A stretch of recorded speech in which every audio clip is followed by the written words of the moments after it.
Hey guys, it's Jonathan with North Georgia Airless.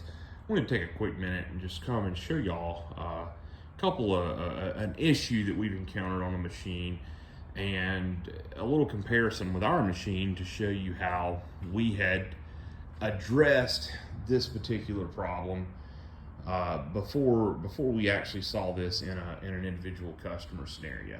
Now I'm going to try to show this other machine without showing the manufacturer on it as much as possible. This machine I'm showing right now is our hot water machine that we build in-house. This other machine is built by someone else, and I'm going to flip over to it and show you some issues kind of with the belts that we have seen. So this is the belt setup. It runs a 2-belt system, which I'm not a huge fan of. I like to see a little bit more belt in there than that. But we've had a lot of problems out of this particular machine. The customer keeps complaining of it tossing belts, shredding belts. We ordered in the banded belt that you see on there now, still had some issues with it.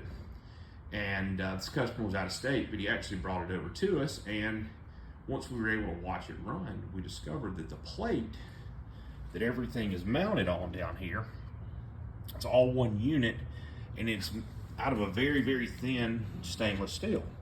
So the motor and the pump are flexing, not staying in alignment. The belt's getting loose, causing the belt to slip and having a lot of issues there.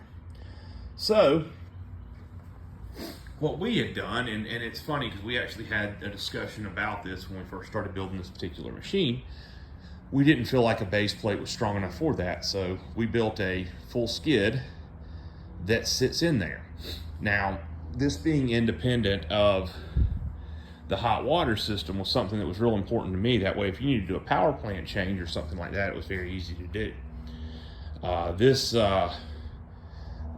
This particular machine's an 8-gallon minute machine, and if you need to change the whole skid plate for some reason, you can pull that motor pump assembly off. It's 4 bolts, the hose you see coming off the unloader, and the pressure switch over there on the side.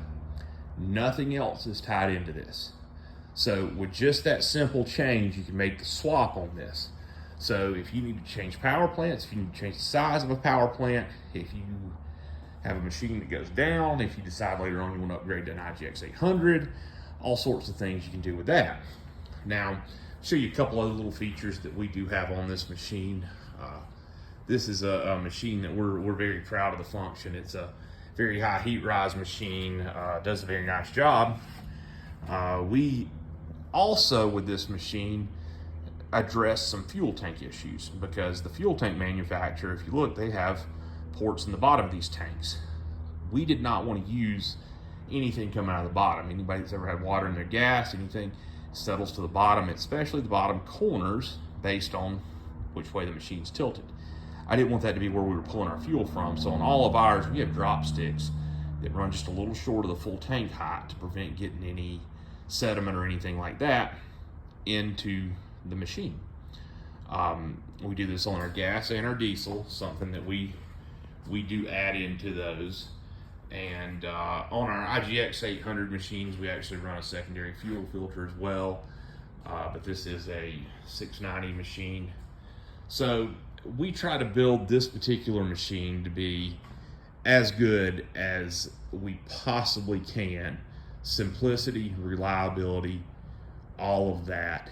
And we can offer this in multiple combinations, but our most popular would be the 8 and 10 gallon a minute. But these are a full stainless skid plate under the actual machine itself. Super easy to service, super easy to get everything in and out on.